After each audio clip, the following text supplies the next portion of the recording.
This video is going to be about the extension housing on a 5R55E or a 4R55E. This is on a 99 Ford Explorer. It's one of the shop cars.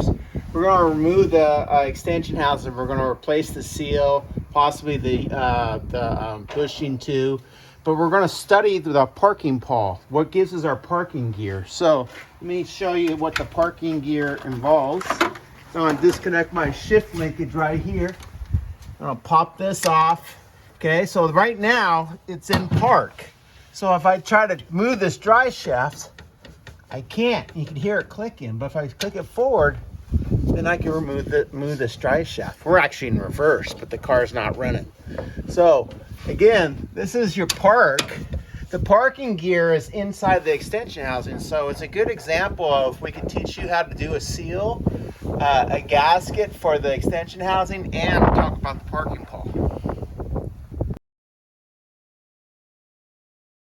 So we have our drive shaft marked to our pinion flange.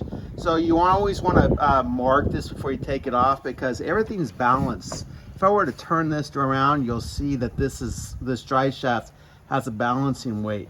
So you want to try to get that mark, or get this lined up correctly to eliminate any vibration. I'm able to rotate the drive shaft because I have the shift lever like I just showed you. And well, I moved it to neutral this time. But reverse, neutral, drive allows you to move this drive shaft. Take that down. You're going to lose a little bit of fluid when you pull this out. So take this extension housing. Take the drive shaft out of the extension housing. We're good. Move this to an area where you're not going to trip. So to do the extension housing now, we need to remove we're going to take off the bolts to the transmission mount, jack this up, move this cross beam right here, and then we'll be able to just take the mount off and take the extension housing off. It's interesting to note that the exhaust usually attaches to the transmission mount on a lot of vehicles. So a lot of vehicles, the rear transmission mount will have an extension bracket going to some kind of part of the exhaust system. That's very common.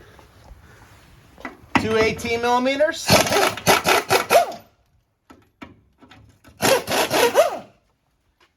All right, we got the transmission now supported with a block of wood and a pole jack. Okay, so we want to take a little bit of pressure off of this. You can see how I just lifted the pressure off of the cross member. So you want that pressure off. And now let's take the cross member out. It's a 15 and 13 millimeter bolt.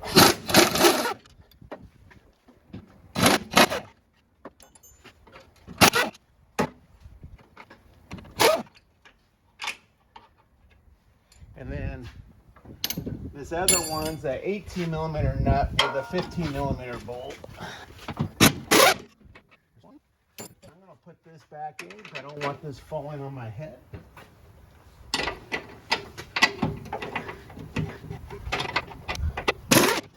Now what's interesting to note is you have a dowel in here, a little compression dowel. Those are important because if you don't have this in here and you over tighten the bolt, you're going to crush this. So these are made so you don't crush the bolt, which causes an alignment issue. This creates a problem you don't really need.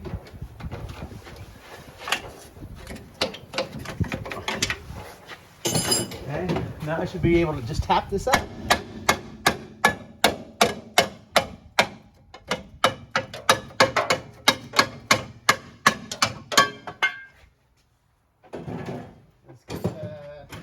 Transmission mount now. It's probably a 19, not an 18. Yep.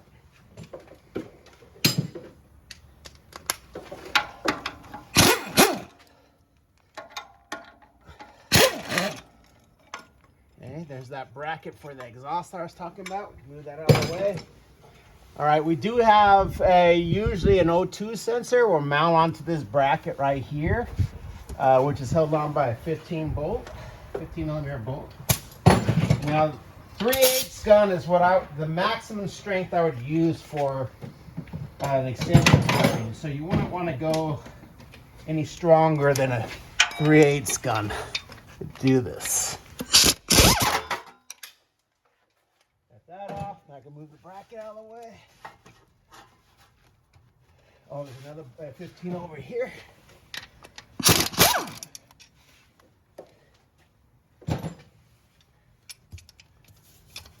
And then the rest of it's 17s. And this is where I'm going to get some fluid leaking, so I want to make sure my pan is underneath here, because we did not drain the pan or take the pan off. So I'm going to leave the easiest bolt for last. So that's my easiest bolt. These are going to have fluid on them, so I'm going to take these bolts off first. Don't lose your transmission tag. That's really important.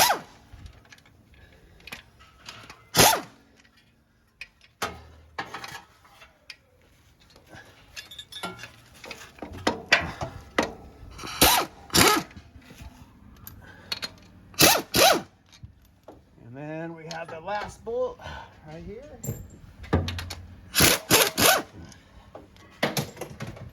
And now we can pull that out. Whoa, look how dirty that fluid is. This car was given to us because the transmission's fried.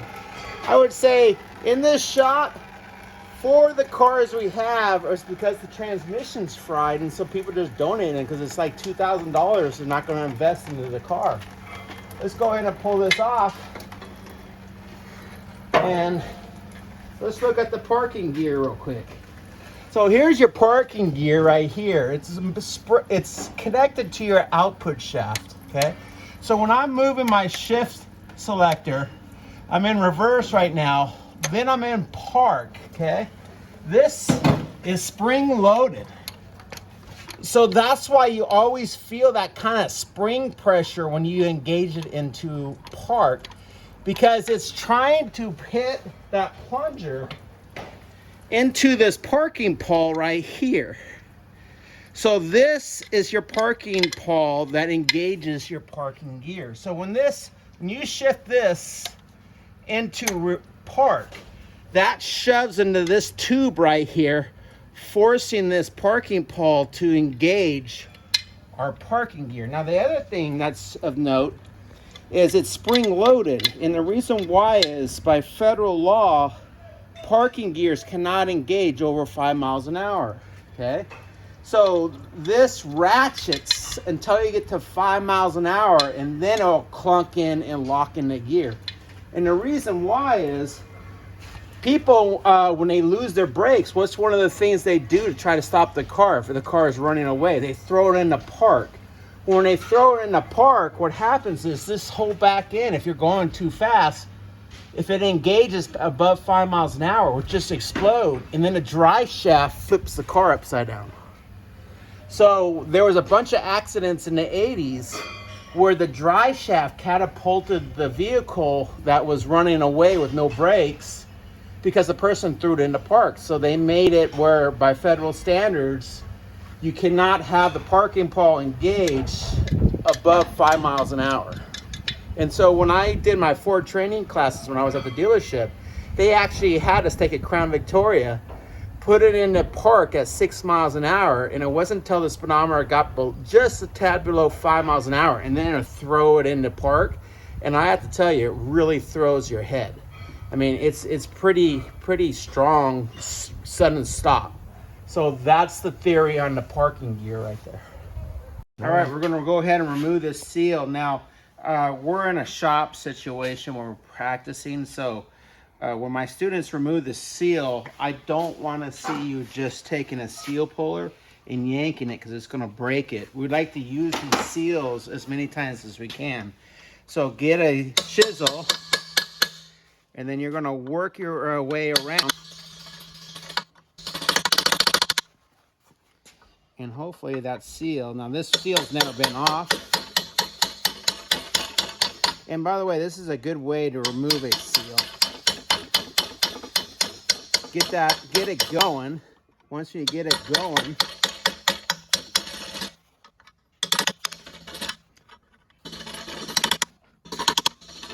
go this way.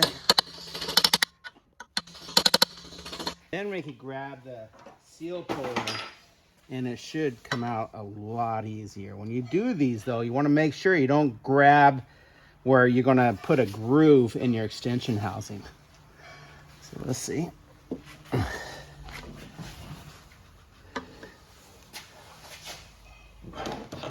Go ahead and try. Okay. So when you do this for real, like I say, you got to be real careful not to grab where it's going to score the aluminum. Let me get a screwdriver. That might work a little better. Hold on, hold on.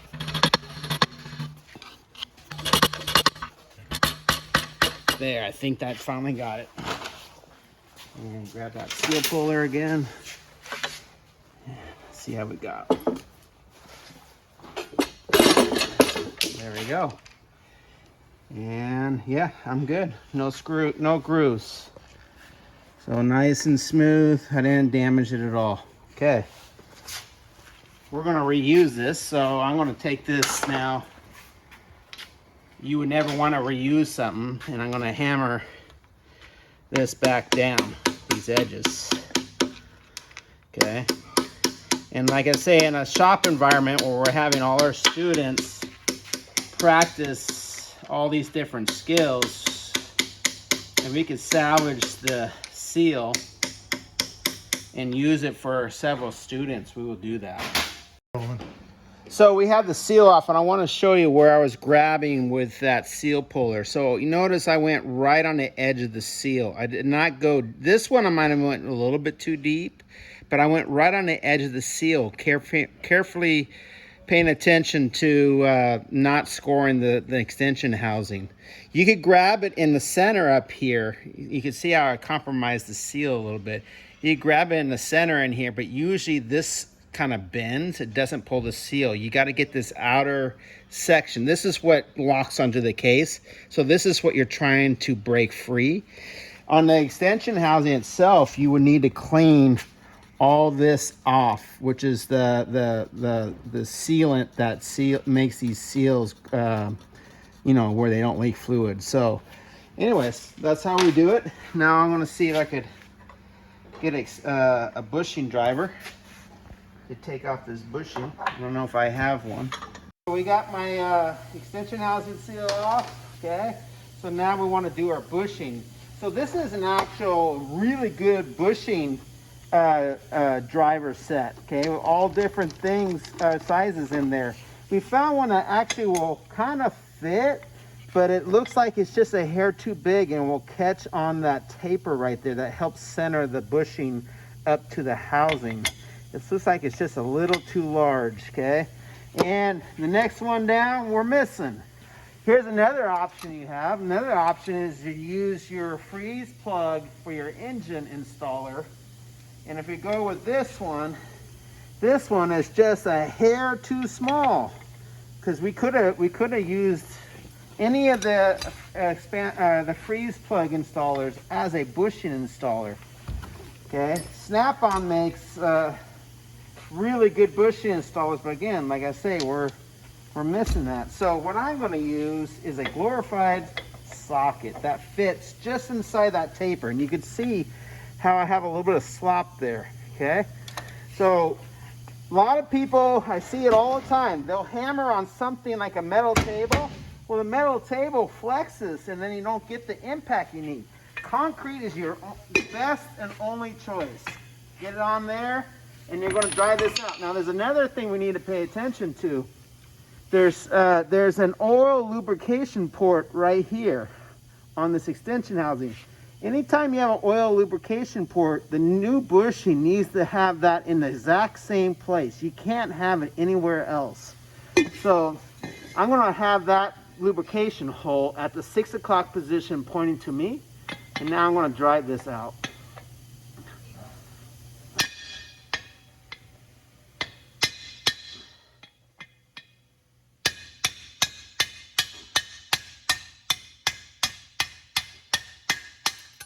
There we go. And there's our bushing. And there's our lubrication port. And again, We're going to have that lubrication port be at the 6 o'clock position right here. Now we're ready to go back in. Okay, so now we're going to use the driver. We're going to put the driver on, and we're going to put the lubrication hole right here at 6 o'clock. Remember, there's a taper here, okay? That taper helps center this, but the taper also tells us how deep we need to be. This top of this bushing needs to be below the bottom edge of this taper, or you're not all the way installed, okay? So I'm going to first get this installed and make sure I'm going straight. Nope, I'm a little tilted here, so I got to go a little bit on this side. There we go. Once we can get it going straight, and I'm pretty straight there, now I could drive this bushing down.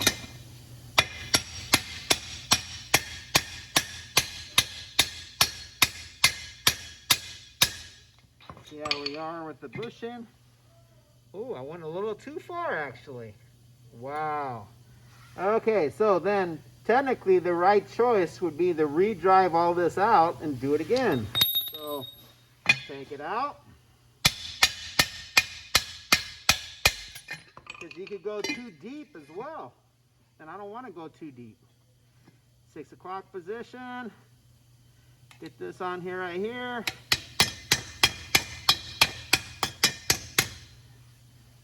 Make sure we're going straight. We are. Now this time I'm not going to just drive it. I'm going to be watching it.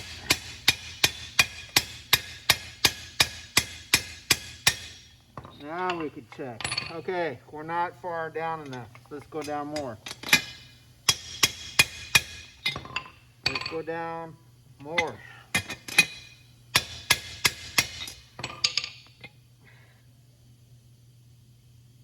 Yeah, I might have gone even a little bit too far there. Got to be a little more gentle with the hammer. But I'm going to leave it there. You get the idea that the bushing needs to be at the bottom edge of this taper. I'm just a hair below it. All right, we're ready to put our seal on, okay? Okay, so inside this seal, now the seal is kind of damaged, and we just keep practicing this with each class. So we keep using the seal until it goes bad. But there will usually be a little spring on the inside, okay? And that popped out somewhere when someone was practicing this. But you should always pack the back side of this seal with transmission lube, okay? And transmission lube is nothing more than Vaseline, and it's actually really cold out right now. So this stuff is thick. And what that does, it keeps that spring, that compression spring, from popping out, okay? So now we could go ahead and install this. And this is where a good set of extra large sockets work, okay? Or in this case, a 4-wheel drive socket fits it perfectly. And so I use these for wheel bearings. They're meant for wheel bearings on front-wheel drive, four-wheel drive cars, on the front. But they're the best seal installers, especially for extension housing. Let's go down. And you can see how that just kind of fits it perfectly. I got a little spot right here I can level out. Maybe rotate this around. And you can see how it gets a nice even press. They make a special tool to install this where there's a plug that goes in that protects that inner seal. So it's they make a special tool just to install that one seal. I've always used my trusted axle socket. We're ready to go back in with this. Extension housing bushing, extension housing seal. We talked about the parking pawl. We would normally change the gasket, which we're not going to do. So let's go put this together. So I'm going to put that spring on that for the 5-mile-an-hour ratcheting action, and then put this on and then slide that down. So it goes kind of around this and over this, so you get that springing action. You don't want it in park, because if you have this in park, then this has to engage the parking gear, and you would probably have to rotate this. So I'm actually going to put this in neutral, which puts that little plunger part more inside the case.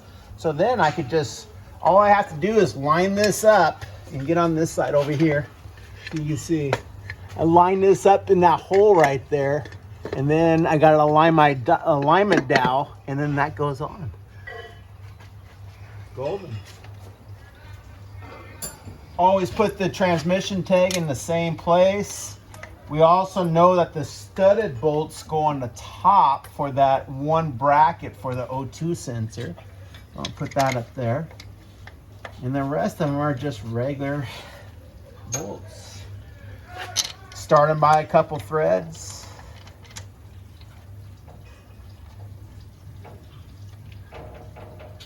I'm going to use the impact tool, so I'm going to put my glasses back on in case the bolt goes flying for some reason. It's going to be a 17 millimeter. And you could torque these. But I never really did when I was a mechanic.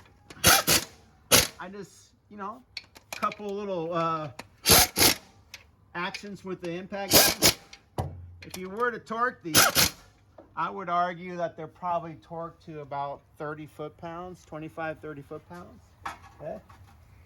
We might just go look at that and see if that is the case later on. All right, so now I got those in. Now I can go ahead and put my transmission mount on. And I remember I gotta have this exhaust bracket going to this right here. Okay. There we go. And this is a 19. There we go. Switch to my 19. All right, so attention to detail. This O2 sensor must have been changed at one point, and they didn't snap this back into the bracket, which is really unprofessional.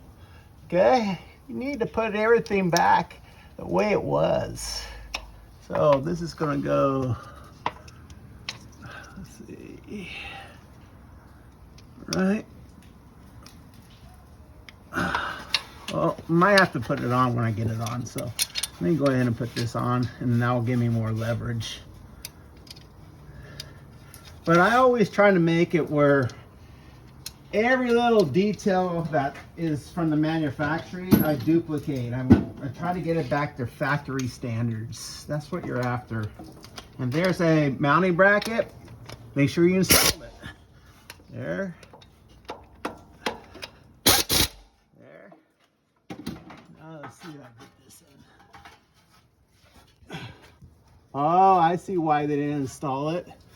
They must have installed a O2 sensor that didn't quite have the same length pigtail. See that? So it will not reach. That's why they did not install that. So then what they should have done is they should have zip tied this to the bracket right here. So let me go get a zip tie. And I'm gonna cut off the little extra. And then, you know, you need something like that to keep this pigtail from hitting your catalytic converter, because that's gonna burn this up and create a problem.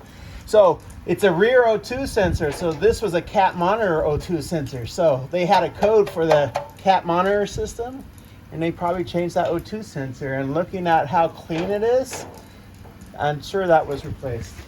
All right, we're ready to go back together with the crossmember now.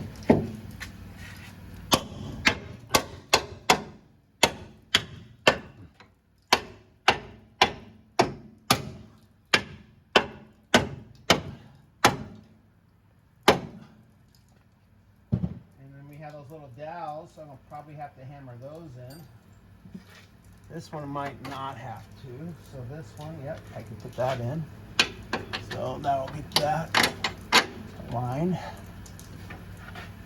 Put this a little down. There we go. Now let's get the other one aligned.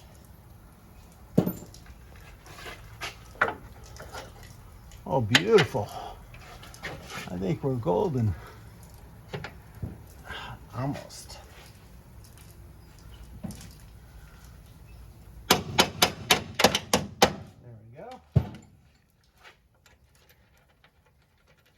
18, 18, 15 socket, and 18 wrench. Oh, before I do that, that would have been a mistake that a lot of students make. Start all your bolts before you tighten any of them. There are these other bolts here. I want to make sure that all these go in before I tighten any of them. And that, it's just a good rule of thumb no matter what you're working on.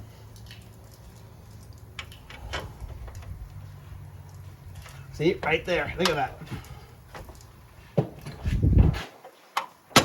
There we go, had to get that little gap. You know what? That would have been an area where we probably would have cross-threaded the bolt. And we would have damaged the threads. And I would argue what would have probably happened is the student would have hammered the bolt through, damaging the beginning threads. Now we can go together.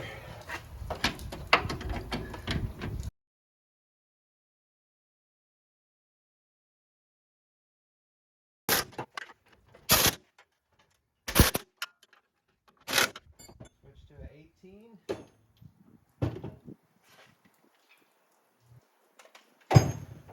Drop my transmission mount down. Here's my two 18s right here.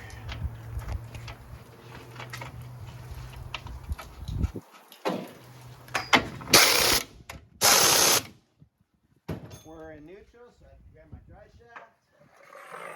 Hopefully I got this where the bushing doesn't prevent us from going in.